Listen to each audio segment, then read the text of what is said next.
Pronto, está gravando. Então tá, só para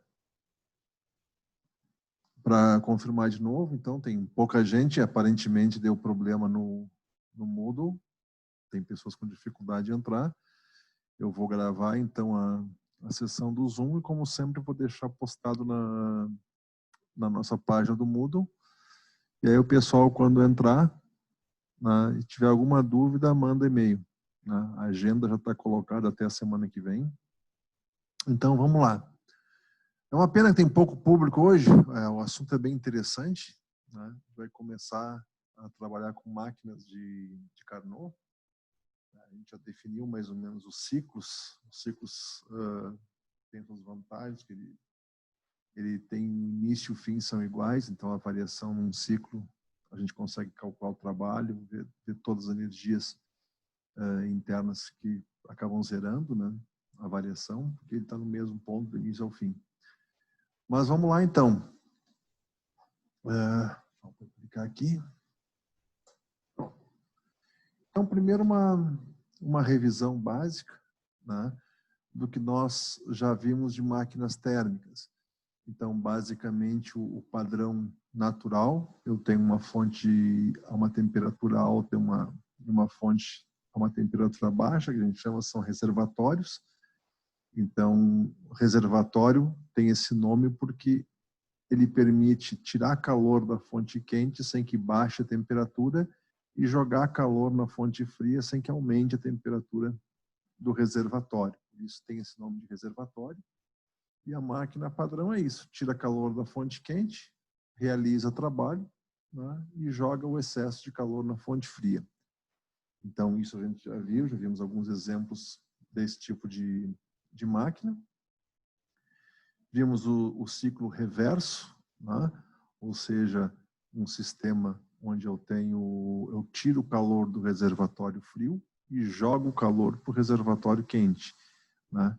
Então, para que isso aconteça, eu tenho que realizar trabalho sobre esta máquina. Né? E, basicamente, aqui eu coloquei um desenho de um circuito refrigerador, né? Onde eu tenho a parte do reservatório frio, né? Que está aqui do lado. Aqui eu retiro o calor do que está frio, né? E jogo o calor na parte mais quente, ou seja, eu jogo calor na parte externa do refrigerador e esfrio mais ainda na parte interna. Tá? Assim, bonitinho, o esquema parece desse jeito, que nós vimos já nas aulas anteriores, é que para isso acontecer eu tenho um circuito intermediário onde eu consigo esfriar a parte interna, tá? Gerando, por exemplo, nessa serpentina, nesse condensador, uma temperatura menor do que a que está aqui dentro. Tá? Então, na verdade, continua sendo, o fluxo continua localizadamente indo da parte mais quente para mais fria. Então, o interior do refrigerador está numa temperatura maior que o condensador. Então, o calor vai do quente para o frio localizadamente. E para eu conseguir mantendo ele gelado, eu preciso aquecer mais ainda a parte externa, de forma que esse aqui está mais quente que o meio ambiente externo. Então, ele troca calor com o meio externo, refrigerando o sistema. Bom, isso aqui a gente também já tinha visto, né? Então, o ciclo termodinâmico, por exemplo, a gente tem aqui 4 processos, né, num diagrama PV, pressão contra volume, onde eu tenho os processos A, B, C e D, né, que eu não estou preocupado com o que ele significa nesse momento. Apenas a importância é que ele faz um loop e um circuito fechado, ou seja, ele vai de 1 para 2, de 2 para 3, de 3 para 4 e volta para 1. E continua fazendo um ciclo. Então, isso é uma máquina, né, térmica. E, neste sentido aqui, o que nós vimos é que a área que a gente tem no processo, se fosse agora se preocupando, eu tenho 2 isocóricos, ou seja, de 4 para 1, de 2 para 3, eles não realizam trabalho. Né? O trabalho que eu tenho no processo de 1 para 2, que seria o processo A, é toda esta área abaixo dessa linha, ou seja, seria esse retângulo que vem até aqui ao eixo V do volume, né? E no caminho de volta, eu tenho que pagar o preço e fazer um trabalho para que ele volte para cá, né? Porque eu diminuo o volume e a pressão constante.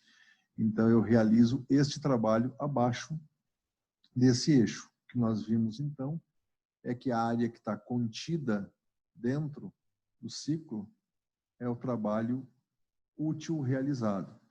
Tá? Então, neste caso aqui, a máquina realiza trabalho. Se a gente inverter o sentido dos processos, fazer isso girar no sentido anti-horário, vai ser basicamente o contrário. Eu vou pagar para o sistema a área de A para baixo e vou receber de retorno de C para baixo.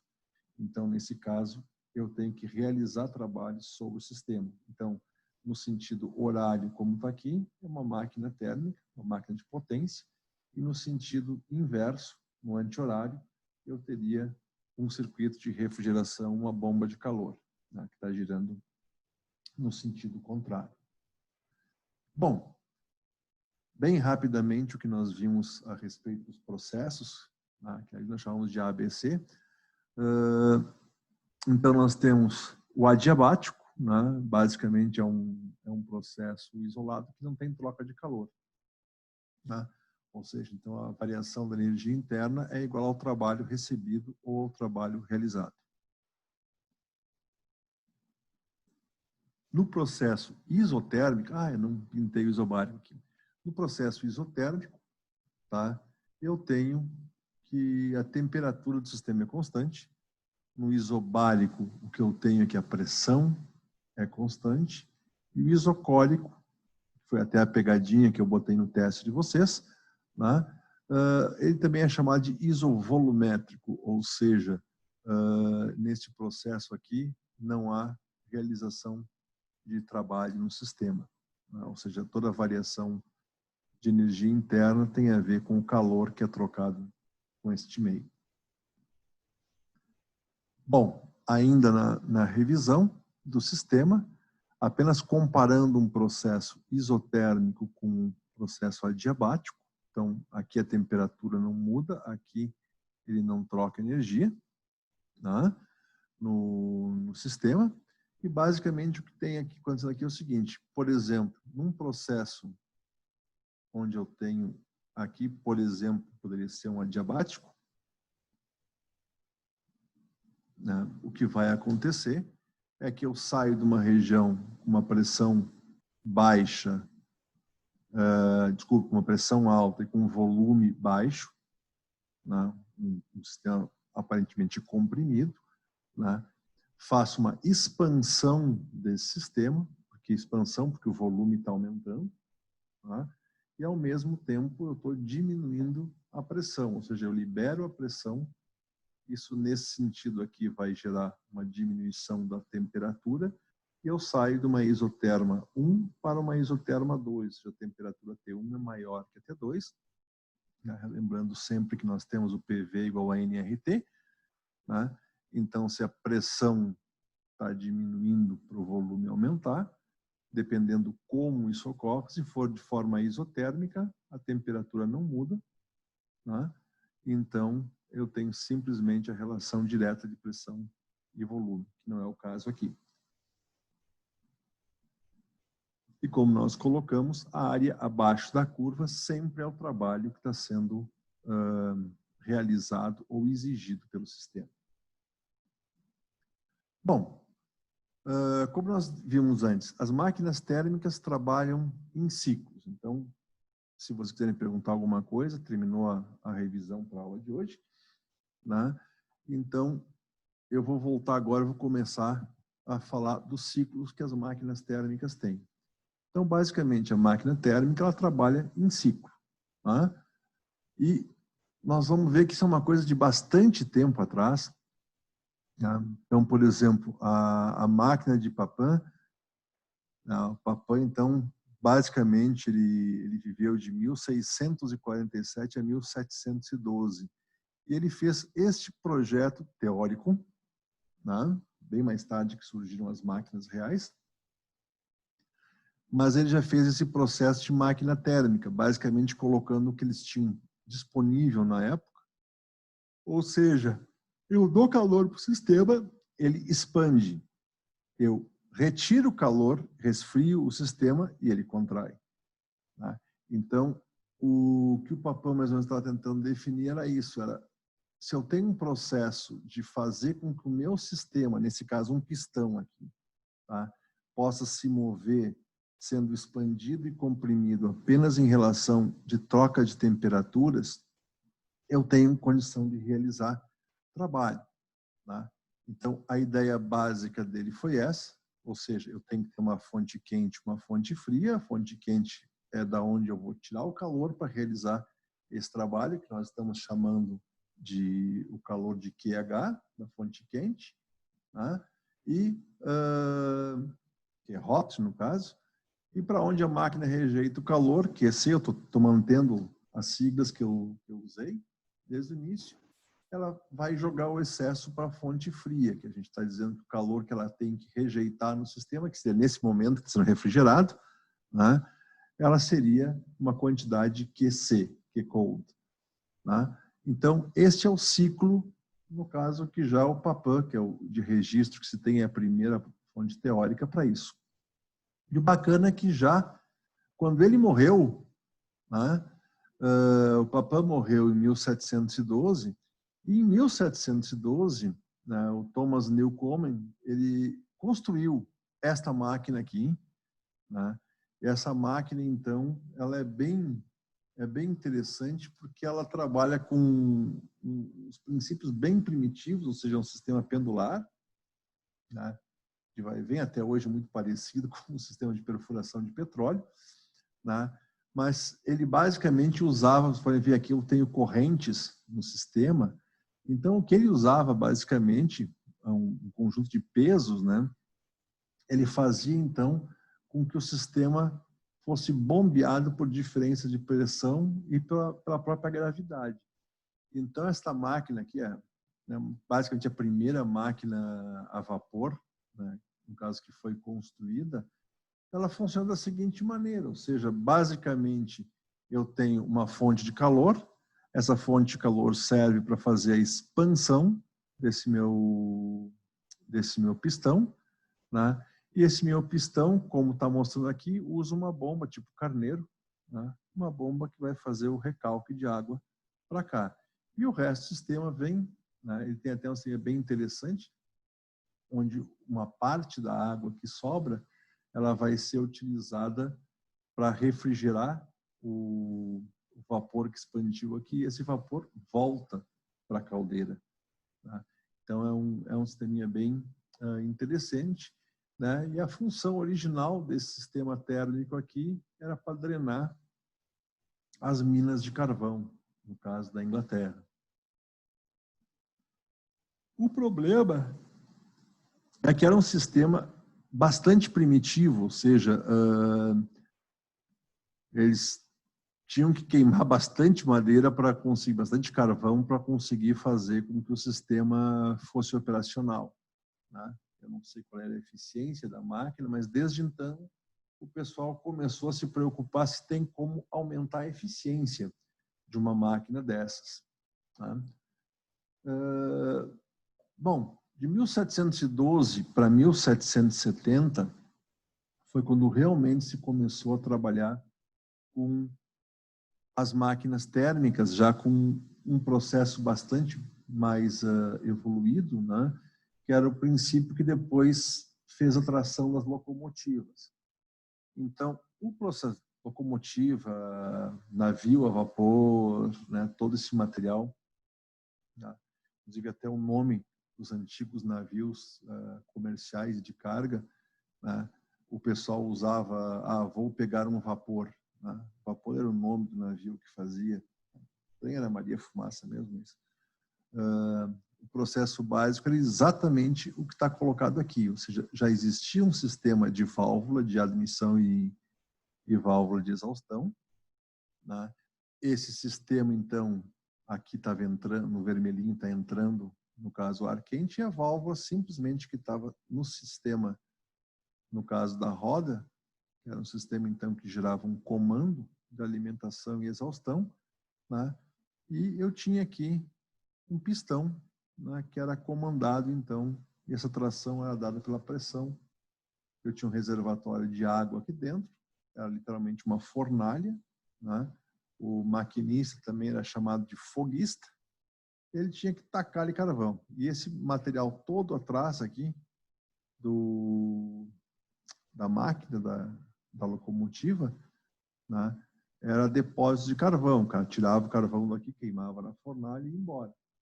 Né? Se alguém já reparou um sistema de filmes antigos, né, o que existia às vezes no meio do caminho das locomotivas era que tinha uma caixa d'água, e essa caixa d'água servia para que o maquinista parasse o trem, soltasse a pressão do reservatório e completasse o nível de água. Então ela tinha que fazer uma pausa obrigatória, tá?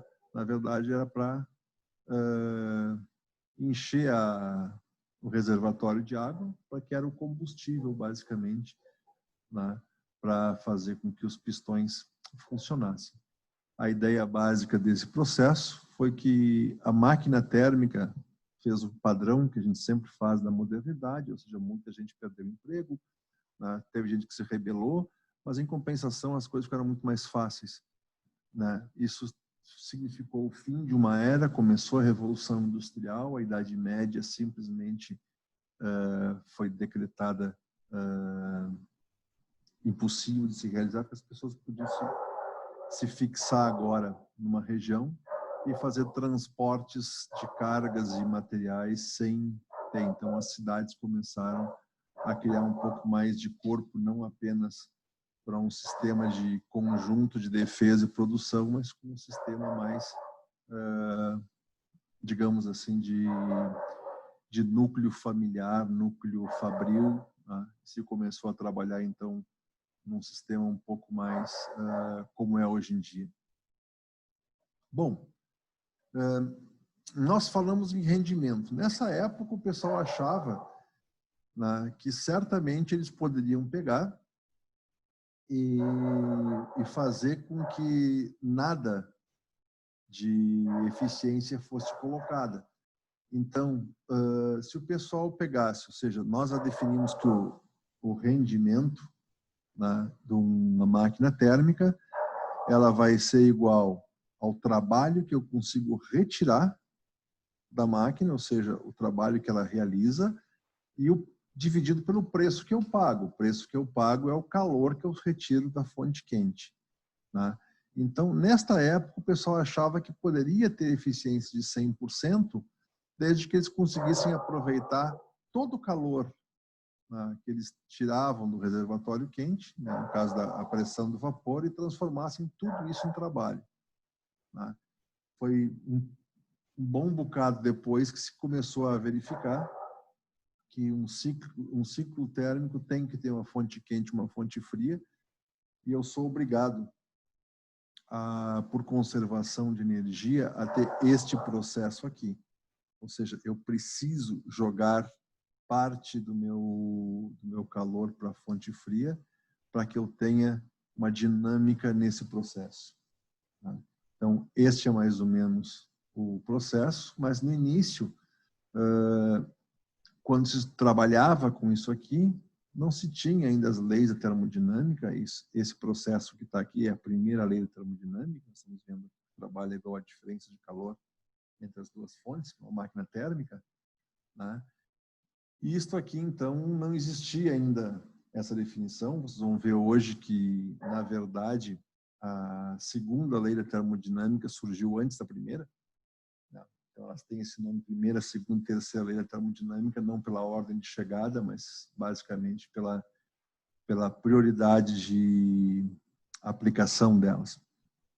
Mas, buenas.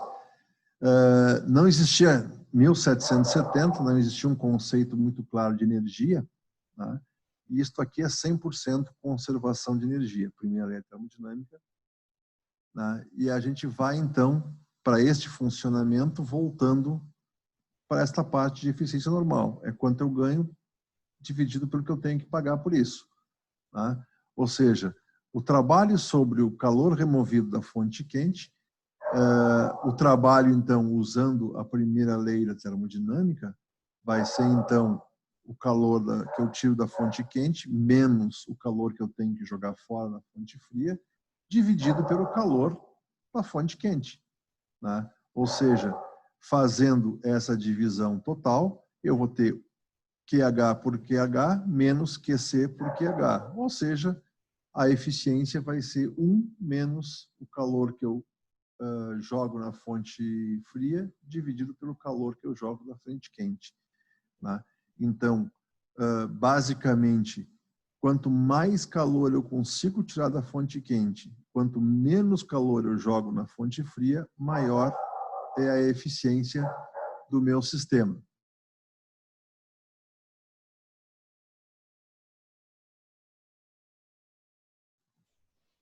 Bom, eu desliguei o som aqui porque eu tive que dar um berro com o meu cachorro.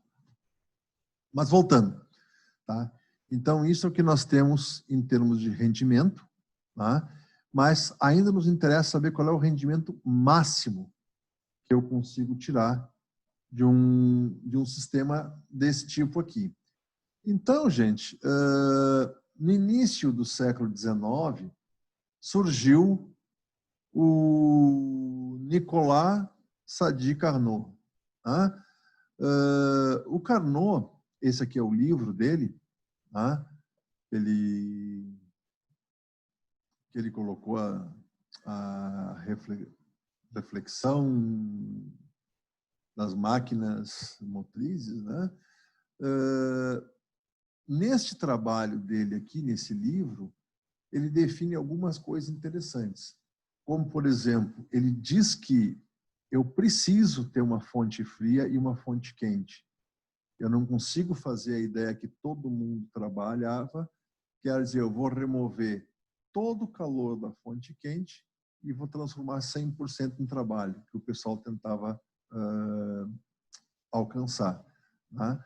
Então, basicamente, este processo aqui, né, ele coloca a existência das duas fontes. Eu preciso ter uma perda de calor nessa máquina térmica, senão eu não vou ter um processo que funcione, né? Essa conclusão, então, ela é a primeira versão da segunda lei da termodinâmica. E como eu já falei antes, tá? A segunda lei, que foi este enunciado neste livro aqui, tá? Você pode ver em 1824, né?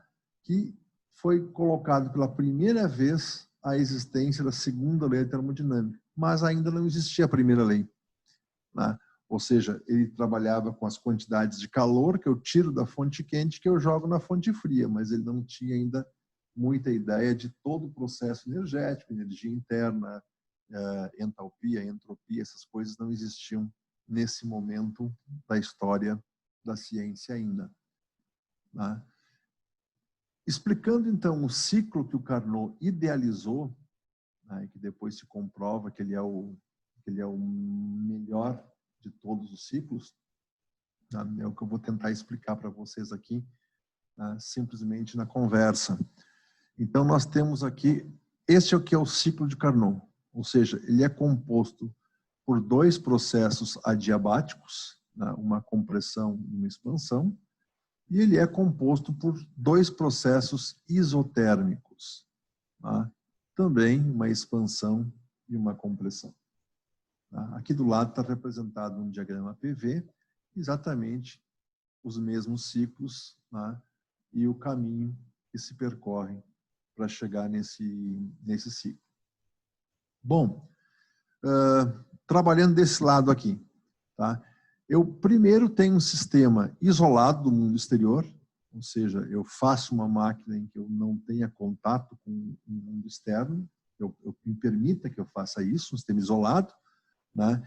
E nesse processo eu vou jogar trabalho em cima do meu sistema para fazer com que ele comprima, né, um certo volume de vapor. Tá? Esse sistema, então, como ele está isolado, não tem troca de calor. Tá? Eu tenho apenas o aumento, ele seria o 4:1. Tá? Ele seria exatamente uma compressão adiabática, onde a gente sai, deveria ser aqui, na verdade, tudo bem, né?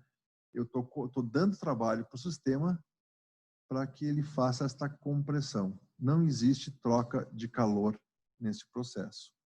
A partir daí, o que eu faço, eu coloco esse sistema, vamos tentar imaginar isso num pote com êmbolo, né? Eu coloco ele, eu tenho uma das paredes dele que não é mais isolada, o resto está isolado do mundo ainda, mas esta parede aqui que dá acesso ao gás externo, ela vai entrar em contato com um reservatório quente, ou seja, um reservatório de calor de temperatura alta. E eu faço o quê? Eu aqueço o gás que está aqui dentro, eu dou calor para esse gás, né? Isso vai fazer o quê? Numa temperatura constante T1, por isso eu estou em contato com um reservatório, né? E todo o processo vai ocorrer, então, nesse processo eu estou dando calor, né, a uma temperatura fixa T1, e isso vai fazer com que esse gás que estava comprimido se expanda. Tá? E eu tenho que, eu saio de um volume pequeno em 1, aumento esse volume até o ponto 2, ou seja, um volume maior, tá? E eu consigo, então, fazer com que esse processo, em temperatura constante, ele basicamente expanda. Isso seria o quê, gente? Seria mais ou menos o primeiro processo depois da explosão num ciclo diesel, por exemplo, ou num ciclo Otto depois da faísca, né? Onde eu tenho um calor muito grande que foi gerado, eu estou dando calor com a explosão do gás, e aquele gás aquecido começa a expandir, né? Só que a partir daí, o que vai acontecer é que depois que ele chegou num determinado valor, eu não consigo mais manter a temperatura. Então, a partir daí, eu novamente, depois que eu dei a faísca, eu mantenho o meu sistema isolado do mundo, ou seja, ele tem uma parte adiabática, ele continua expandindo desde um volume intermediário até o volume final, né? Nesse caso, de forma adiabática, ou seja, sem troca de calor. O que aconteceu aqui, nesse processo, é que eu volto a esfriar o meu... Ele expande, mas ele voltou a esfriar o gás que estava aqui dentro, né? A partir daqui, eu coloco esse meu sistema, depois da expansão, eu coloco ele em contato com o reservatório frio, ou seja, eu esfrio esse gás e faço com que ele acabe contraindo e comprima até um certo valor, né? Neste processo aqui, eu tenho um processo térmico. Então, aqui eu devolvo calor, eu perco calor no sistema. Aqui eu estou colocando calor de 1 para 2, de 3 para 4, eu removo o calor. Pronto, eu voltei para o circuito final, né? E a partir daqui, novamente, para eu voltar ao ciclo, para fechar o ciclo 1, eu tenho que realizar trabalho no sistema e fazer com ele isolado uma compressão até o sistema normal, tá? Então, isso aqui eu pedi para vocês lerem o circuito aquele do professor Lang da URGS, né, que trabalhava com ciclos Otto e diesel, exatamente neste processo aqui, para mostrar. Então, essa é a ideia do ciclo de Carnot, né? O que tem de diferente aqui do que vocês estudarem em ciclo Otto, né, é que é impossível eu ter um sistema isolado, ou seja, eu não consigo ter duas retas adiabáticas, no caso. Ele vai perder calor para laterais, então o sistema real, esse adiabático não é bem adiabático, por mais que eu isole o meu sistema, por mais que eu melhore os blocos de motor e tudo mais, né? E da mesma forma, tanto a expansão como a contração, tá? O que vai acontecer aqui é que esse processo é misto. Não existe uma expansão isotérmica no processo. Isso é um processo que vocês viram no ciclo diesel, lá é muito rapidinho, é só um toquinho aqui, depois ele já tem no outro. Então ele não consegue fazer esse movimento inteiro porque ele troca, ele aquece, a temperatura é muito alta, ele aquece as paredes do sistema, aí ao mesmo tempo já o circuito de refrigeração para não acabar danificando o bloco do motor, acaba tendo que remover, então o sistema ficou misto. Ele vai ter um ciclo diferenciado, mas esse aqui é o ideal, né? Por que ele é o ideal, gente? Porque No processo isotérmico, é onde eu tenho o processo mais reto, digamos assim, no processo. Tá? Claro que seria um isobárico, se eu conseguisse fazer ele reto, seria bem mais interessante, mas não tem como fazer uma expansão, né? Basicamente isobárica, né? É bem complicado fazer esse processo na prática, então. Bom, seguindo o barco, né? O que nós vimos é que a única troca de calor vai acontecer nas isotérmicas, ou seja, de 1 para 2 e de 3 para 4. Né? E isso significa que aqui eu não tenho nenhuma troca no caso de calor, nas adiabáticas, o que vai fazer, então, que pela nossa lei PV igual a nRT para os dois lados, eu tenho que o calor que eu estou injetando no sistema, na expansão isotérmica, que é o calor, aqui está QQ, mas é QC, né? Nós botamos aqui, dividido pela temperatura, aqui isso acontece, aqui embaixo, né, que eu estou agora, o cold e o temperatura baixa, vai ser igual à parte alta, ou seja, o que eu estou colocando, eu estou tirando, porque o ciclo é fechado, ele tem que fechar esse círculo. E se isso acontece, eu posso passar a temperatura para um lado e calor para o outro, e eu obtenho essa relação aqui, ou seja, o calor da fonte fria dividido pelo calor da fonte quente é igual à temperatura da fonte fria dividido pela temperatura da fonte quente. Tá? Dessa forma, como essa expressão aqui, né, a razão dos calores foi o que apareceu na eficiência, tá?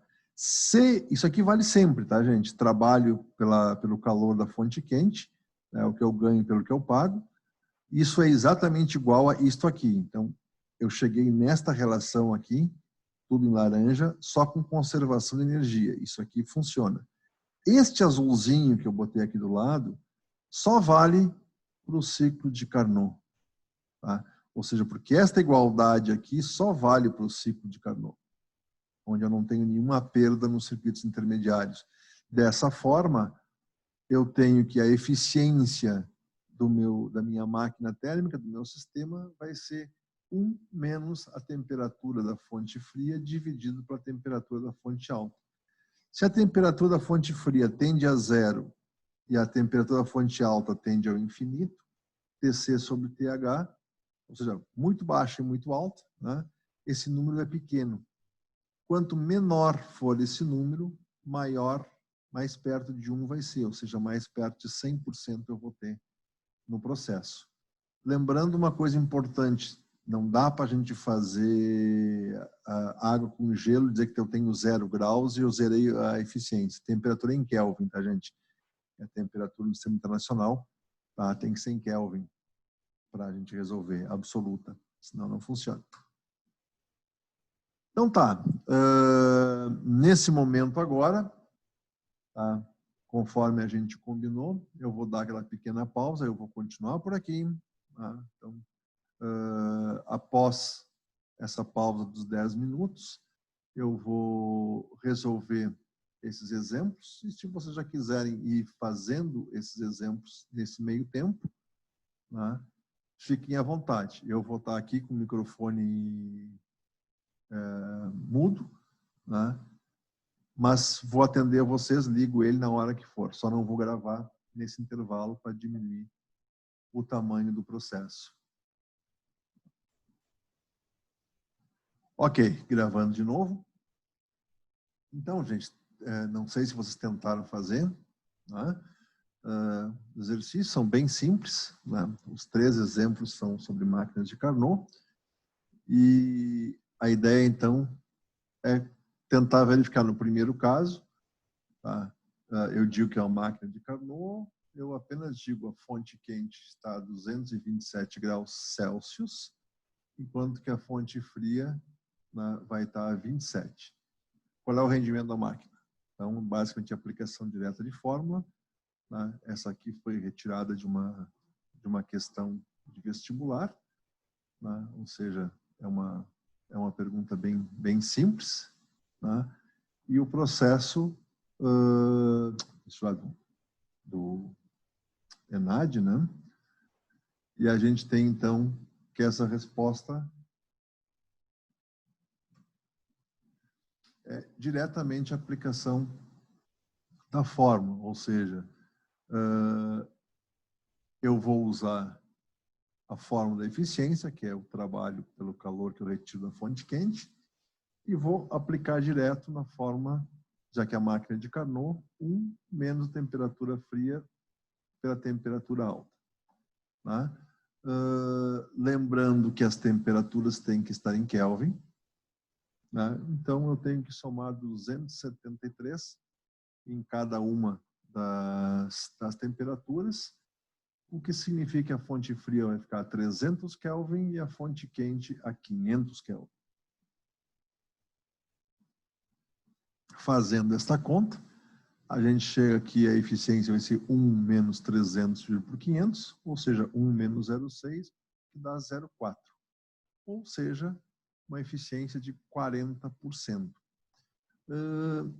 Vejam bem, nós chegamos a comentar na aula da semana passada que a eficiência dos ciclos Otto é um pouquinho maior que 20%.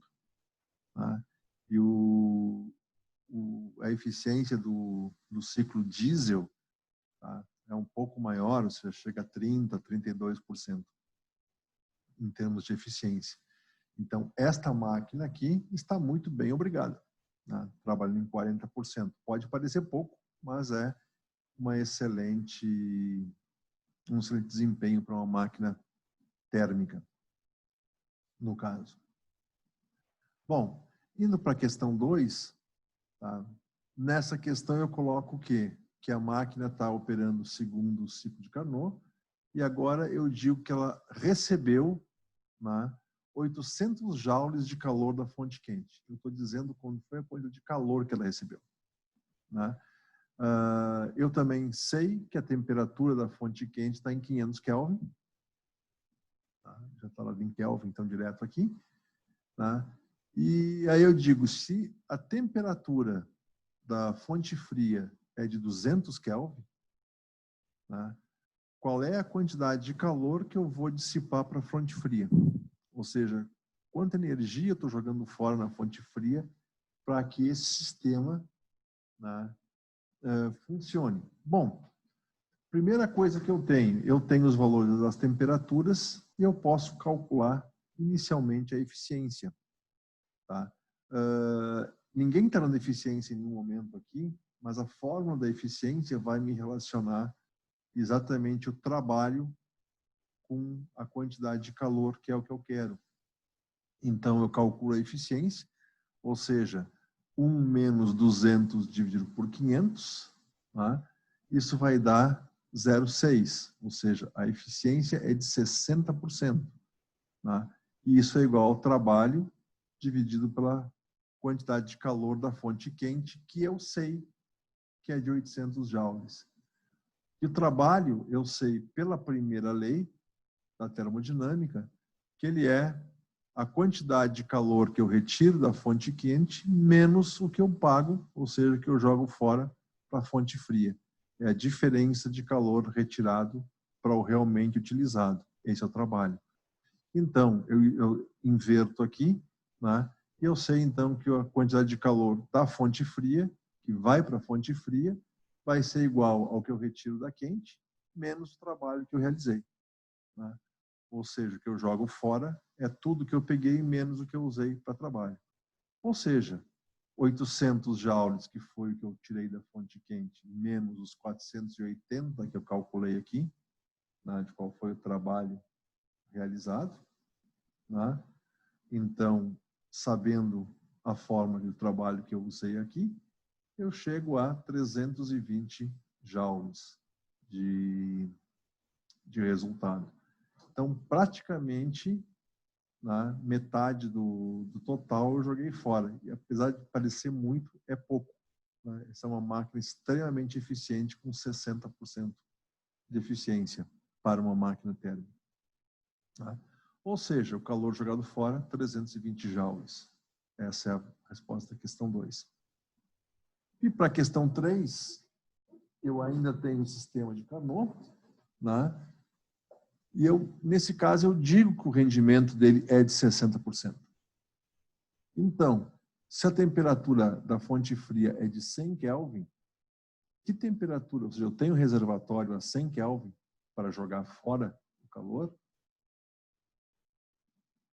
eu posso estar trabalhando, por exemplo, numa estação espacial, onde eu sei que a temperatura é mais ou menos por aí, né, do lado de fora da nave, e eu estou jogando para lá, então, uma placa fria, né, e eu sei, então, qual é a temperatura que eu tenho que ter internamente para gerar, no caso, esta eficiência de 60%. Tá? Ou seja, fazendo, então, o nosso cálculo, eu tenho que o 60%, 0,6, é 1 menos 100 dividido pela temperatura da fonte quente. Tá? Feito isso, eu tenho, então, posso apenas aqui, este pedaço aqui vai ser 0,4. Tá? Dou um tombo nos dois. Tá? Ou seja, eu tenho, então, que a temperatura da fonte quente vai ter que ser igual, eu inverti esses dois, a 100 dividido por 0,4. Tá? Ou seja, dá 250 Kelvin. A prova disso é simplesmente calcular, fazer a eficiência 1 menos 100 dividido por 250, dá 1 menos 0,4 e dá o 0,6. Tá? Eu consigo fazer a prova real de qualquer um deles. Né? Para isso eu resolvi fazer.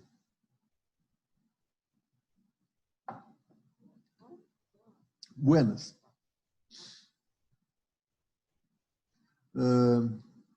Eu coloquei mais um, ainda aqui nesse processo, tá? Que eu achei bem interessante, que o rendimento de uma usina nuclear é em torno de 35%. Né? E aí eu andei olhando as informações e eu vi que geralmente as que trabalham com leito fluidizado, né, como são as nossas aqui de Angra, elas operam com água pesada aquecida a 400 graus Celsius. Né? Ou seja, eu aumento a pressão e a temperatura para gerar um vapor a 400 graus. Tá? Esse vapor, quer dizer, é expandido em cima de uma turbina que vai gerar eletricidade. O vapor, então, que depois de passar pela turbina, ele vai ser resfriado com água do mar, no caso, né? Tem um condensador que vai usar a água do mar e está numa temperatura mais ou menos de 20 graus Celsius. Tá? Isso eu peguei mais ou menos um padrão, tá, de água rasa. E aí eu pergunto, qual seria o rendimento dessa usina se ela funcionasse segundo um ciclo de Carnot? Tá? Na verdade, como eu disse, nenhum circuito real é igual ao de Carnot. Né? O Carnot é o ideal que se tem.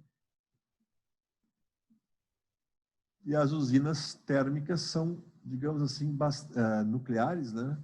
São bastante eficientes nesse processo, porque conseguem temperaturas bem altas, né, no processo. A fonte quente é bem interessante.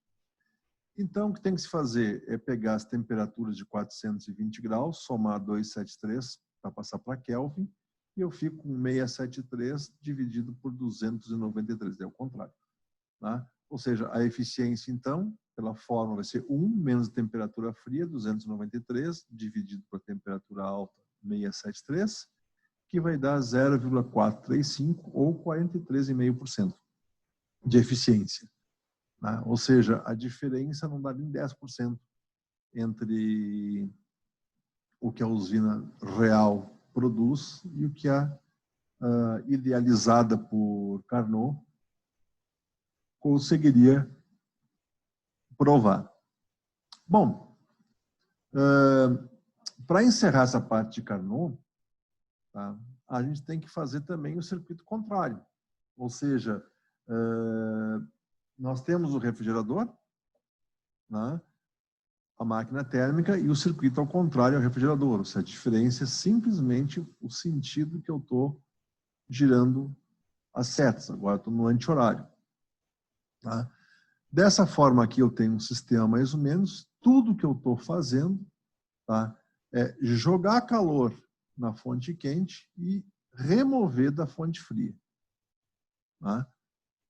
E eu tenho liberação de trabalho num processo e eu tenho que entrar com trabalho em outro processo. A diferença é que, nesse caso, eu estou tendo que alimentar o sistema, ou seja, sempre da direita para a esquerda, o sistema, eu dou energia, então eu estou dando toda essa energia alta e estou recebendo a energia baixa. Tá? E este gráfico aqui, né, eu me interessei por esse sistema aqui que eu achei, porque ele é um gráfico diferente, ou seja, ele é o gráfico, não é de PV, pressão contra volume, mas é um gráfico de temperatura contra entropia. Tá? Na verdade, depois da segunda lei da termodinâmica, que usa o processo de entropia, esses gráficos TS são bastante utilizados. Tá? São bem mais eficientes, porque a gente consegue enxergar uma curva real, né, em cima de um processo de desenvolvimento, né, que é essa verdinha que está aqui. Mas no sistema teórico que a gente colocou, tá, da máquina de Carnot seria exatamente isso aqui. Ou seja, eu tenho duas isotérmicas, ou seja, isotérmica de 2 para 3 e de 4 para 1. A temperatura aqui nesse eixo é constante. Tá?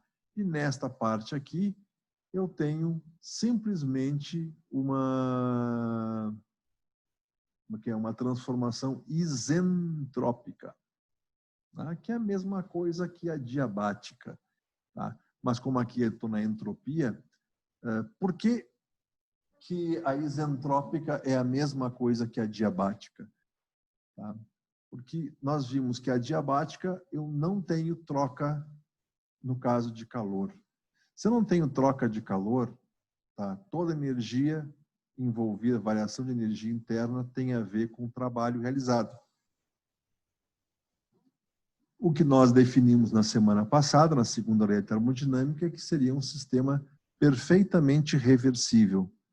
E quando o sistema é perfeitamente reversível, a variação de entropia é zero. Então, num processo adiabático, também é um processo isentrópico. Tá?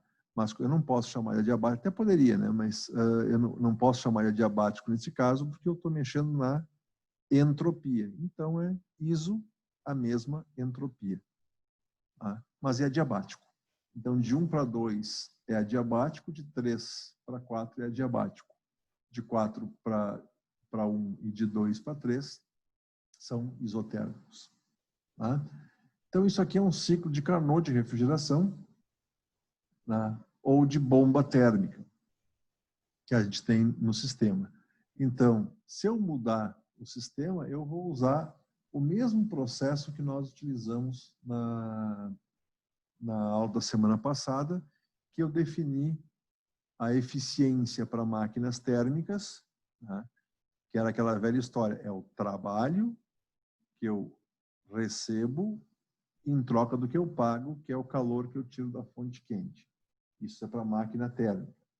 O circuito inverso, que é o refrigerador, na verdade é o quê? É o calor que eu consigo tirar da fonte fria, é daí que eu tiro o calor, pelo trabalho que eu tenho que fazer. Então, o que eu pago nesse sistema? Eu estou dando trabalho para ele acontecer. Então, o meu pagamento é trabalho. É uma máquina que recebe um trabalho externo.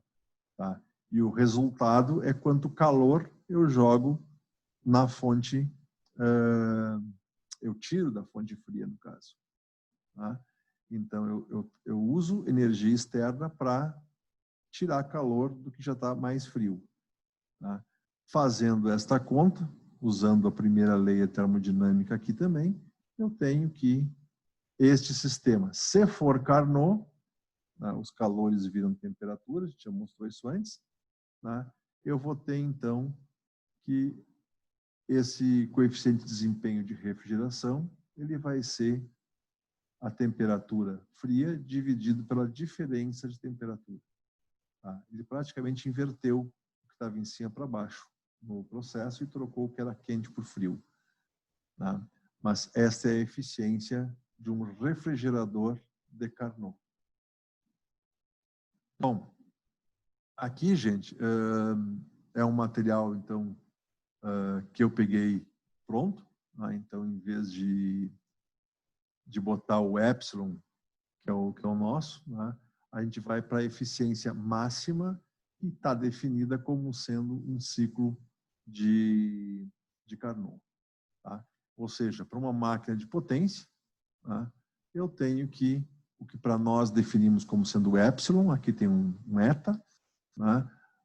A eficiência máxima vai ser 1 menos a temperatura da fonte fria dividido pela fonte quente. Tá? Se eu trabalho numa discussão do que essa eficiência significa, tá? Basicamente é isso. Eu tenho um processo em que a minha fonte fria é mais ou menos a mesma, ou seja, eu estou jogando numa máquina a temperatura por radiador para o meio ambiente, né? Então, o que está acontecendo é que eu tenho ali 298 Kelvin, ou seja, mais ou menos 25 graus Celsius. Tá? E o que vai acontecer é que quanto mais quente for a minha fonte quente, ou seja, então eu tenho a temperatura igual à do meio exterior, eficiência zero. Tá? Eu consegui aquecer ele basicamente ali a 1000 Kelvin, 700 graus. Opa, isso é mais do que a gente tem no motor a combustão, por isso que isso aqui já é bem mais do que o motor a combustão, já está nos 60%. E à medida que eu conseguir dar mais calor, eu vou trabalhando bem acima. Por isso, assim, o ideal das máquinas de fusão, quando elas puderem acontecer, a tendência é que elas tenham uma eficiência muito maior, né, como máquina térmica. Tá? Então, bom. Coeficiente de desempenho. Eu tenho, então, este beta que está aqui, nesse formulário, é o nosso K, tá? Que é para refrigeradores. E esse processo aqui é a continuação desse, só que isso aqui é quanto calor eu estou jogando para a fonte quente, ou seja, é uma bomba de calor e é um refrigerador. É o mesmo processo. Tá? No refrigerador eu quero esfriar a fonte quente e na bomba de calor eu quero esquentar a fonte quente. Na verdade, o nosso ar-condicionado e o refrigerador fazem exatamente isso, né? Tá? Eles tiram calor da parte que está fria, que é dentro da geladeira, e jogam para o lado de fora, que é o ambiente que está mais quente. Então, se eu enxergar a eficiência para esquentar o lado de fora, eu uso bomba de calor, que é esse aqui, que nós não temos nem definido ainda.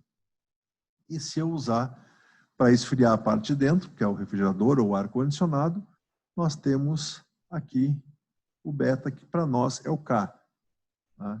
Que nós definimos. Ou seja, né, ciclo de refrigeração para bombas de calor. Opa, eu passei. Tá? Então, isto aqui, gente, seria os coeficientes. Se eu mudar isso aqui, em vez de temperatura e passar para calor, ou seja, tira o T e bota um Q, tá? Isso vale para qualquer máquina. Se eu consigo substituir o calor por temperatura, eu estou num ciclo de Carnot. Tá? Então, quando eu consigo trabalhar desta forma, eu só estou dizendo, eu não tenho perdas de calor nos processos de compressão e expansão, o que não é verdade. Tá? Mas se eu consigo fazer isso, o ciclo de Carnot e a eficiência é máxima. Tá? Então, é isso que esse último slide está nos falando aqui. Tá? Buenas, conforme alguns me solicitaram, tem gente ainda que não entregou nenhum trabalho, mas que está ativo na disciplina. então apenas solicitaram para, tipo assim, uma pausa. Então é o que eu estou fazendo na próxima terça-feira, né? Para que o pessoal que esteja em dia, né, revise, por exemplo, vocês tiraram as notas, se quiserem entrar em contato para ver o que erraram, se quiserem refazer alguma coisa, fiquem à vontade, se bem que vocês estão indo muito bem nos testes que estão entregando, né? Pelo menos a grande maioria.